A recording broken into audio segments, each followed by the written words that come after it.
கல்யாணமாகிடுச்சினா சமையல் செய்யறது ரொம்ப ஈஸின்னு நீ சொன்னியேம்மா. எஸ் டாடி, சமைக்கிறது ரொம்ப ஈஸிதான்.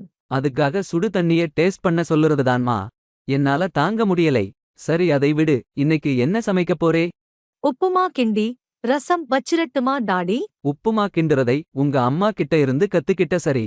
அதுக்கு காம்பினேஷனா ரசம் வைக்கிறேன்னு சொன்னியே. எனக்கு ஹார்ட் அட்டாக் வந்துரும் போல இருக்கும்மா.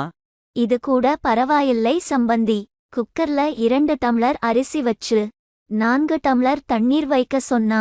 அதுக்கு உங்க பொண்ணு குக்கர்ல டம்ளர் வைக்க இடமில்லைன்னு சொல்றா. ஒத்த ரோசா, பிள்ளைய ரொம்ப அற்புதமா வளர்த்திருக்க மேடம். ரொம்ப அழகா இதுக்குத்தான் எனக்கு மாப்பிள்ளை பார்க்கும் போதே நல்ல சமைக்க தெரிஞ்ச மாப்பிள்ளையா பார்க்க சொன்னேன். இப்ப நீங்க எல்லோரும் தான் கஷ்டப்படுறீங்க.